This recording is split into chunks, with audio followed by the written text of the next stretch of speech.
हा ब्लॉग टाकायला जरा उशीरच झाला आहे, पण मी आल्यानंतर आमच्या वहिनीसुद्धा माहेरून आल्या होत्या आणि स्पेशल बेत केला होता पुरणपोळीचा. आणि हे पिल्लू की नाही, बाबा बनियन घालतात गरम होते म्हणून मलासुद्धा बनियन घालायची बाबांची असं होतं, म्हणजे की त्याला असं वाटतं की बाबांची बनियन घातलं की गरम होत नाही. तुमच्याकडे असलं प्रकार आहे का ते सांगा. आणि सगळ्यांसोबत मस्त असं पुरणपोळीचं बेत केला आणि घरामध्ये सगळेजण आलं होतं. सो खूप छान वाटत होतं. आणि त्याच्यानंतर मग पाहुणे म्हणल्यानंतर चहा प्यायला तर बोलवणारच, तर ते आमच्या वहिनी आहेत.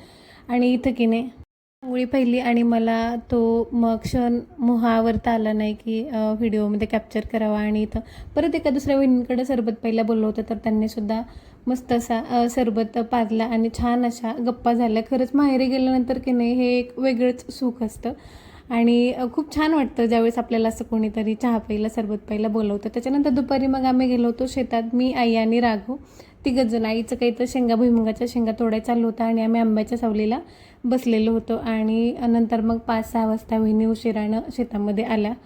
तर छान वाटत होतं अगदी शेतामध्ये, मस्त वाटलं. छान दिवस गेला तो. चला, तर असा होता तो दिवस. भेटू आपण पुढच्या नेक्स्ट ब्लॉगमध्ये. तोपर्यंत बाय.